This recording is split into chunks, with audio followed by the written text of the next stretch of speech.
நேர்களே, இன்றைக்கு செவ்வாய்க்கிழமை காலை தற்போது மல்லிகார்ஜுன கர்கே ராகுல் காந்தியை சந்திப்பதற்கு தமிழ்நாடு காங்கிரசினுடைய நிர்வாகிகள் படையெடுத்திருக்கிறார்கள். தமிழ்நாடு காங்கிரசுக்கும் திமுகவுக்கும் மோதல் நிறைவு பெறுகிறதா? தேமுதிக மிகுந்த இழிவான நிலையில் நேற்றைக்கு அனைத்து ஊடகங்களும் 3 சேர போட்டு அமர்ந்து கொண்டு யாரும் வராத நிலையில் அசிங்கமான நிலைக்கு இந்த நிலையை தள்ளிய பெருமை அவருக்கு உண்டு என எல்லா காணொலிகளும் ஃபோக்கஸ் பண்ணிக்கொண்டே இருந்தது. இது அவருக்கும் அவரது கட்சியினருக்கும் பெரும் பின்னடைவாக பார்க்கப்படுகிறது. ஏனென்றா ஒவ்வொரு கட்சியிலும் இடம் கிடைப்பதற்கு முட்டி மோதி கொண்டிருக்கிற நிலையில் தேமுதிகவுக்கு 234 தொகுதிக்கும் டெபாசிட் செய்வதற்கு யாரும் இல்லை என்றும், இதுவரை வெறும் 30 பேர் மட்டும்தான் வந்திருக்கிறார்கள் என்றும் ஒரு மோசமான செய்தி அவர்களுக்கு கிடைத்திருக்கிறது. இது தேமுதிகவின் விவகாரம். காங்கிரஸ் கட்சி என்ன நினைக்கிறார்கள்? மதுரை தளபதி மிக கடுமையாக விமர்சித்தார். அதுக்கு ஜோதிமணி கடும் கண்டனம் தெரிவித்தார்.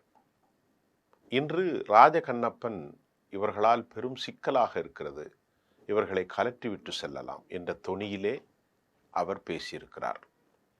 ராஜகண்ணப்பனுடைய பேச்சும் சலசலப்பை ஏற்படுத்தியிருக்கிறது. மூன்றாவதாக, ஒரு கால் கூட்டணி இல்லை என்றால் என்ன செய்வீர்கள் என்ற கேள்விக்கு சட்டென பதில் சொன்ன தமிழக காங்கிரஸ் தலைவர் செல்வ பெருந்தகை மத்திய குழு அதற்கான முடிவை எடுக்கும் என அறிவித்திருக்கிறார்.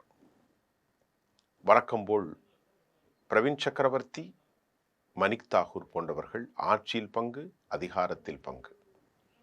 கனிமொழியின் டெல்லியின் பேச்சு 41 இடங்கள், 2 ராஜ்யசபா சீட்டுகள், 20% லோக்கல் பாடி எலெக்ஷனில் ரிசர்வேஷன் எங்களுக்கு இருக்கணும். இது ராகுல் காந்தியின் வேண்டுகோள். இப்போ பிப்ரவரி மாதம் இன்றைக்கு 10ஆம் தேதி கிட்டத்தட்ட நெருங்கிய நிலையில் முடிவு பெறாமல் பிரச்சாரங்கள் இந்த மாதத்திற்குள் நிறைவேறுகிற போது ஆரம்ப கட்டத்தில் காங்கிரஸ் கட்சிக்கும் திமுகவுக்கும் இதுவரை நடக்காத ஒரு கிரியாவுக்கியாக வினையாக விளைந்தது தாவேகா என்ற ஒரு கட்சி தான். அதிகாரத்தில் பங்கு இருந்தாலும் ஆட்சியில் பங்கு இருந்தாலும் வெற்றி பெற்றால் தானே பங்கு கிடைக்கும். நல்லா கவனித்துக் கொள்ளுங்கள். நிரூபிக்கப்படாத ப்ரூஃப் எதுவும் இல்லாத, கையிலே ஆதாரங்கள் இல்லாத, நிரூபிக்கப்படாத ஒரு கட்சி அதிகாரத்தில் பங்கு தருகிறது என்று கேட்கிறது, ஆட்சியில் பங்கு என்று சொல்கிறது. அதை நம்பி எப்படி செல்ல என முணுமுறுக்கிறார்கள் பீட்டர் அல்போன்ஸ் போன்ற மூத்த தலைவர்கள். ஆனாலும் வேணாப்பா இந்த திமுக, எத்தனை ஆண்டுகளுக்கு இவர்களுக்கு சிங்கி அடிப்பது, கதா கலாச்சாரத்தில் பின்னாலே உட்கார்ந்து அப்படியே அடித்து கொண்டிருப்பான். இதுதான் நம்முடைய வேலை. காமராசருக்கு பிறகு நாம் எப்போது கால் பதிக்க போகிறோம் என்ற குரல்களை மாணிக் தாக்கூர், பிரவீன் சக்கரவர்த்தி போன்றவர்கள் எழுப்பியதன் விளைவாக ஆக இப்படி அவர்களுக்குள் டிஸ்கிரிபன்சி, முரண்கள், முட்டல்கள், மோதல்கள். இன்றைக்கும் மறுபடி டெல்லிக்கு படையெடுக்கிறார்கள். மல்லிகார்ஜுன கர்கே, ராகுல் போன்ற மூத்த தலைவர்கள் இதில் கலந்து கொள்கிறார்கள். இங்கே திமுகவின் நிலைப்பாடு என்ன என்றால், ஆலந்தூர் பாரதி தனது பேச்சினுடைய கருத்தை சொன்னார். இவர்கள் பேசுவதையெல்லாம் நாங்கள் ஒன்றும் எடுத்துக் கொள்வதில்லை, எங்களுடைய முடிவு மத்திய தலைமை ராகுல் பேசுவது மட்டும்தான் நாங்கள் எடுப்போம் என சி அப்படி என்கின்ற மாதிரி தமிழ்நாட்டுடைய கொஞ்சம் உளறலாகவும் சம்மந்தமில்லாமலும் பேசும் ஆலந்தூர் பாரதியுடைய பேச்சு நேற்று தெளிவுபடுத்தப்பட்டிருக்கிறது. இன்று காலையும் அந்த செய்திகளை நாம் ஏடுகளில் அவதானிக்கவும் கவனிக்கவும் முடிந்தது. இந்த நிலையில் ஒரு கூட்டணியில் யாரும் சேராமல் இருந்த நிலையில் இவர்கள் விஜயோடு பேசுகிறார்களா, பேசிக் கொண்டிருக்கிறார்களா? அப்படி எதுவுமே நடக்கல.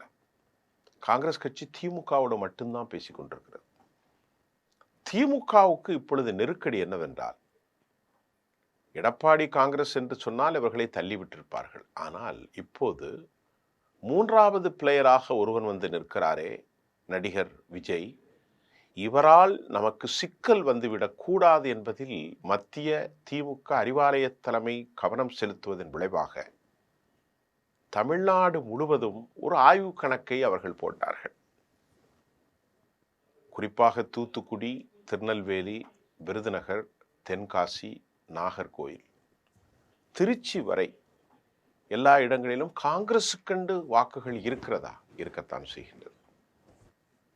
உதாரணத்திற்கு 2 லட்சம் வாக்குகளுக்கு நீங்கள் உதாரணத்துக்கு காங்கிரசுக்கென்று எவ்வளவு இருக்கும் என்று சொன்னால் ஒரு ஒரு கிட்டத்தட்ட ஒரு 7000 8000 வாக்குகள் அவர்களுக்கு இருக்கிறது.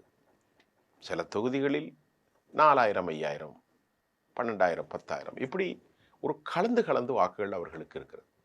எல்லா மாவட்டங்களிலும் இல்லை என்று சொல்லவில்லை. இப்போ அதை உதறி தள்ளிவிட்டால் இந்த முறை 500 ஓட்டுகள், 1000 ஓட்டுகள், 1800 ஓட்டுகள், 2000 ஓட்டுகள், 3000 4000 5000 என்ற தோல்வியை சந்தித்தால் தமிழ்நாட்டுடைய தலையெழுத்தே மாறிப்போகிற அபாயத்தில் இருக்கும் திமுக நாம் இதில் சிக்குண்டு போய்விடக்கூடாது என கவனமாகவும், அதாவது ராஜதந்திர யுக்தியோடும் காயை நகட்டுகிறார்கள். ஒன்று, மணிக் தாகூர் என்ன சொல்கிறார்? 36 நாட்களாக நாங்கள் குழு அமைச்சிருக்கிறோம், காத்திருக்கிறோம், we have been waiting, out of போஸ்ட்ல நிற்கிறோம், தேனாம்பேட்டையில் நின்றுகிட்டு இருக்கோம், கூப்பிட்டா டக்குன்னு வந்துட போறோம். ஆனால் இதுவரை ஏன் கூப்பிடவில்லை? காமராஜர் அரங்கத்திற்கும் அண்ணா அறிவாலயத்திற்கும் நடந்தே வந்து விடலாம். ஒரு காரோ பைக்கோ தேவையில்லை, அப்படியே வந்து உள்ள பூந்துடலாம். ஆனால் எங்களை கூப்பிட மறுக்கிறார்களே என அவர் ஒரு நியாயமான குற்றச்சாட்டை வைத்திருக்கிறார். இப்போ டெல்லிக்கு இன்னைக்கு போகிறார்கள். அநேகமாக இந்த பேச்சில் ஒரு முடிவு வரலாம். ஏனென்றால் என்னை தெரிந்தவரை, நான் அறிந்தவரை, ஒரு பத்திரிகையாளனாக காங்கிரஸ் நிச்சயமாக இந்த கூட்டணியை விட்டு அகல்வதற்கான வாய்ப்புகள் மிகுந்த கம்மியாகத்தான் எனக்கு தெரிகிறது. ஒரு 2% 3% அவங்க விஜய்கிட்ட இப்போ போக வாய்ப்பில்லை. ஆனாலும் இந்த வலிமையான குரல்கள் காங்கிரஸுக்கு ப்ளஸ் பாயிண்டை ஏற்படுத்தும். 18லேருந்து இன்னைக்கு 27 30 வரைக்கும் கொண்டு வந்துடலாம் அப்படின்னு அவங்க நம்பினார்கள். அதில் வெற்றியும் பெறுவார்கள். இது காங்கிரஸ் கட்சியினுடைய நிலை. இரண்டாவது, தேமுதிக ரொம்ப முக்கியமாக பார்க்கணும். அவமானப்பட்டு இழிவடைந்த நிலையில் இது 2வது அவர்களுடைய அசிங்கம். 2019 21 24 இப்படித்தான் ஒவ்வொரு தேர்தலும் இந்த அம்மா அவமானப்பட்டாங்க. அவங்களுக்கு ஒரே நேரத்தில் விருகம்பாக்கத்தில் இருந்து அதிமுகவோடு பேசுவதும், கோயம்பேடு அலுவலகத்திலிருந்து அறிவாலயத்தில் பேசுவதும் இது ஒரு அசிங்கமான போக்கு என்று எல்லோரும் உணர்ந்து கொண்டார்கள். இருந்த போதிலும் கள்ளக்குறிச்சி பகுதியை எடுத்துக்கொண்டாலும், கடலூர் எடுத்துக்கொண்டாலும், ரிஷ்வந்தியம், விழுப்புரம், திண்டிவனம், இந்த மாதிரி பல இடங்கள், கோவை, விருதுநகர், எல்லா இடங்களிலும் சராசரியாக 3000 2000 4000 1500 இப்படியெல்லாம் வாக்குகளை இந்த அம்மா வைத்திருப்பது அதற்கும் திமுக அஞ்சுகிறது. இந்த முறை கவனமாக காய் நவட்டுகிறார்கள் திமுக. அவங்களுக்கும் திமுகவோட ஏன் சேரணும்னா, பணத்தை கொடுப்பதோ பாஜக முகாமில் எந்த சங்கலும் இல்லை. அது உடனடியாக கொடுக்கப்படும். அந்த அம்மாவுக்கு தொகுதிக்கு 10 பார்த்தாலும் ஒரு 100 கோடி அப்படின்னு கேட்பாங்க. இப்போ இவங்க ஒரு 70 80 90 கூட அதில் தொகுதியை குறைச்சிட்டு ஒரு 30 கோடி எக்ஸ்ட்ரா தாரன்னா வாங்கிட்டு போயிடுவாங்க. கட்சி செலவுக்கு பணம் வேணும், எங்கள் கட்சியில் எதுவுமே இல்லை, கேப்டன் டிவி வரைக்கும் இழுத்து மூடிட்டோம், எல்லாவற்றையும் விட்டுட்டோம், எங்கள்கிட்ட எதுவுமே கிடையாது, கல்லூரி வரைக்கும் செல் பண்ணிட்டோம் அப்படின்னு சொன்னதுனால சரி இறக்கப்பட்டு எதுவும் கொடுப்பாங்க. ஆனால் வீதிக்கு வராமல் இது முடிந்திருந்தால் அவர்களுக்கு கண்ணியம் இருந்திருக்கும். அதற்கு காரணம் அவர்கள் பெற்ற கல்வி அறிவும் அரசியல் ஞானமும் அவ்வளவு இல்லை. எடுத்தறிந்து பேசுவது, ஒரே நேரத்தில் பேசுவது, பேச்சு ஒன்றும் செயல்பாட்டு போவதும் நேற்று அவர்களுக்கு பெரும் இழிவை கோயம்பேடு அலுவலகத்தில் காட்டிட்டு, மேசை போட்டு அமர்ந்திருந்து யாரும் வரவில்லை. எல்லா தொலைக்காட்சியும் ஏபிபியிலிருந்து அவ்வளவுமே காட்டிட்டாங்க. யாரும் வரவில்லை, 3 பேர் உட்கார்ந்துட்டு இருக்கான் சிங்கி அடிச்சு. அது அவங்களுக்கு செட்பேக் தானே. எவ்வளவுதான் நீ பேரம் பண்ணாலும் நம்பிக்கைக்குரிய ஒரு அமைப்பில் பேரத்தோடு இருந்தால் பரவாயில்லை. இங்கேயும் அங்கேயும் பேரம் பேசுவது அசிங்கத்தை ஏற்படுத்தி விட்டது. எடப்பாடி ஒரு பக்கம், மற்றவங்கள்லாம் ஒரு பக்கம். இது அவர்களுக்கு செட்பேக். திருமாவளவனுடைய விவகாரம் 10 சீட்டு இந்த முறை அதிகரிக்கும் என்று சொல்லப்படுகிறது. 1 சீட்டோ 1.5 சீட்டோ 2 சீட்டோ கொடுப்பாங்க. 1.5 சீட்டு கொடுக்கல, 1 சீட்டோ 2 சீட்டோ கொடுக்கலாம். ஏன்னு கேட்டால் பாமக வெளியேற்றப்பட்டு விட்டது. தெளிவான முடிவு. இது வரைக்கும் பேசிக்கிட்டு இருந்தாங்க. ஏன்னா திருமாவளவனை கையில் பந்து திமுக கையில் இருக்குது, அவங்க எடுக்குன்னு சொல்லிட்டாரு. இப்போ அநேகமாக இன்று காலை நம் சொன்ன செய்தி, திமுகவுடைய கூட்டணி அப்படியே தொடர்கிறது. என்னதான் முரண் பிடித்தாலும் காங்கிரஸ் அதோடு தான் வரணும்.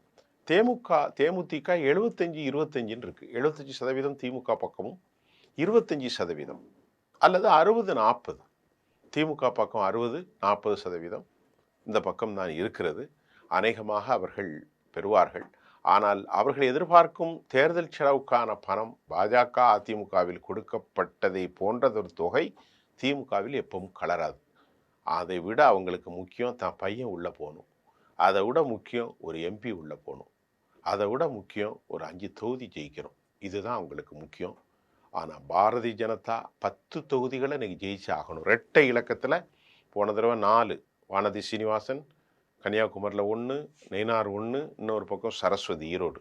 இந்த முறை 10 ஆக்கணும் அப்படின்னு அவங்க போராடுறாங்க. அவங்களுக்கும் ஒரு 30 தொகுதி கிடைக்கும் அப்படின்னு நம்பப்படுகிறது. இதுதான் தற்போது நடந்திருக்கிற போராட்டம். இன்று காலை செய்திகளோடு நான் உங்களை சந்தித்திருக்கிறேன். மீண்டும் நாளை புதிய அப்டேட்ஸோடு சந்திக்கிறேன். நன்றி.